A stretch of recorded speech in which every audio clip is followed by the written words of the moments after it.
I'm friends with Scott Barry Kaufman, and I don't know if you're familiar with his work. He is the biggest bleeding heart. He is such a sweet man, and he made this post of this high school kid, and I guess went by non-binary. And I don't know the circumstances. I didn't look into the story, Were they beat but up in the bathroom? yeah, got beat up in a bathroom and died. And so the way that Scott's tweet went was, just showing sympathy, compassion, sadness for this person, and kind of the way that it was interpreted by the internet was that he was saying the reason this person died was because of how they identified, and this person died in the bathroom. Well, I guess the cause of death isn't known, and I guess this person also started the fight. That's what's being alleged. Again, I didn't look into the Mhm. story personally, but this was just through the comments. And someone else brought up the statistic. Well, if 30% of people are identifying as non-binary or trans or whatever the thing is, you can't automatically assume that the reason that the bullying is taking place is because of this anymore, because it is so prevalent. So at what point are we going to kind of recognize that culture is shifting and not necessarily put people into a victim category who maybe traditionally would have been there but doesn't really apply anymore? Yeah, it's a sad story, and it happens unfortunately like fairly often. Kids get beat up. Remember, like 2 years ago, there was this whole push for like critical race theory about Mhm. like is it being taught in schools? So the way, if I can explain this, like it'll take like a minute, but like critical race theory essentially is, starting law schools, essentially it's like these lenses that you put on to look at law to see, is there racism baked in the law that's not, overt.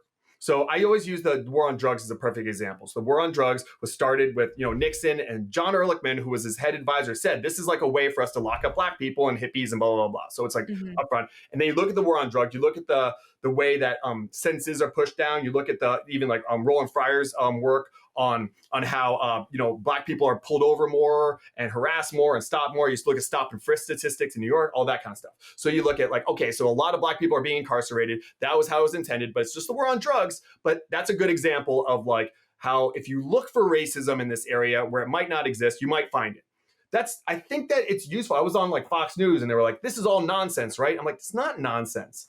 It's a useful tool, but then what you have to do is you put on these lenses and then you take them off and you do some real data analysis and social science to see, is that true? Michelle Obama, same way with this poor kid who was killed, but like Michelle Obama said, like she was in line with in a bakery and she had like a mask and sunglasses on or something, and a white man butted in front of her because that's what happens if you're a black woman in society. It's like maybe that guy's just an asshole. Like maybe he Yeah. just butts in front of people, but if you choose to see everything through this lens of racism or transphobia, then you're going to find it everywhere. Every time someone cuts you off, it's because you're a trans person. And you're just going to see all of these bad elements, it's racism and sexism and homophobia coming at you in all ways.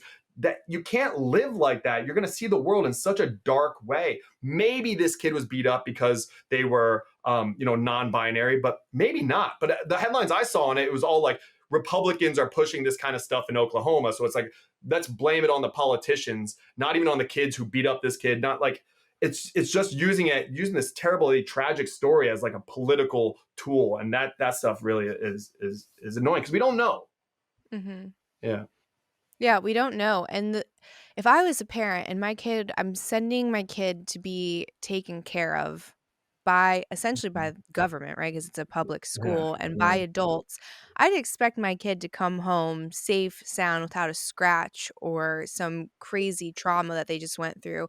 And the amount of bullying that happens is just insane, and it's inexcusable. But I don't understand.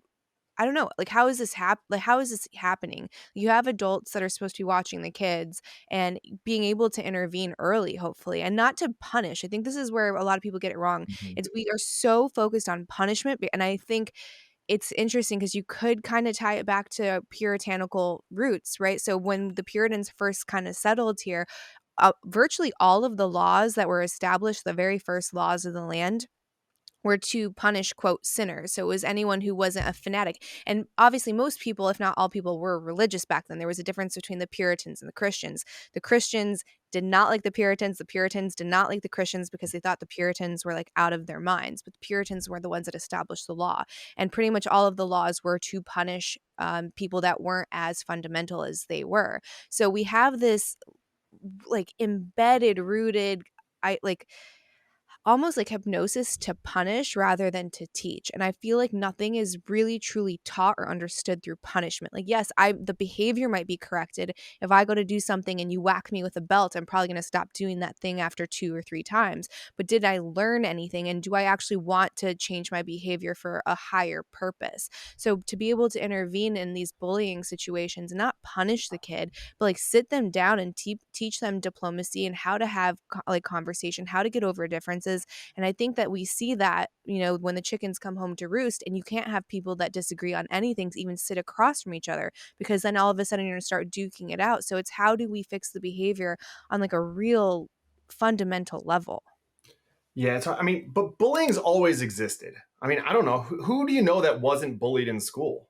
I mean, it's crazy, and especially The like, I mean, bullies, yeah. yeah, I mean, but even the bullies were probably bullied by their big brother or something like that. I mean, you Mhm. see it when you're a teacher. You see, like, oh, the bully's the one who really needs a hug. Like that's the kid who's really lost. They learn that behavior from somewhere. It's really, really sad. The story of like these bullies that I've seen over the years. It's so heartbreaking. It doesn't excuse their behavior, but it kind of explains it a little bit. But yeah, I mean, the corporal punishment thing. If it worked, we would do it, but it doesn't work. It's just like, hitting someone for hitting as a punishment for hitting somebody. Just the kids see through that. They're like, that doesn't make any sense just because you're bigger and stronger than me. So it's a lot about feel, the empathy of like, how did this make this person feel and stuff like that. But the teachers can't do that. The schools can't do that on their own. Like I have access to my students for 1 hour a day. Like Mhm. at home is where they really are learning this stuff. And adults do all kinds of terrible bullying. Look at online. Look at the stuff you probably get.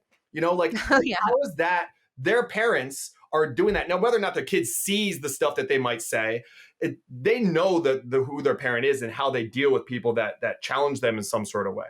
So there's only so much I can do with my time with that student.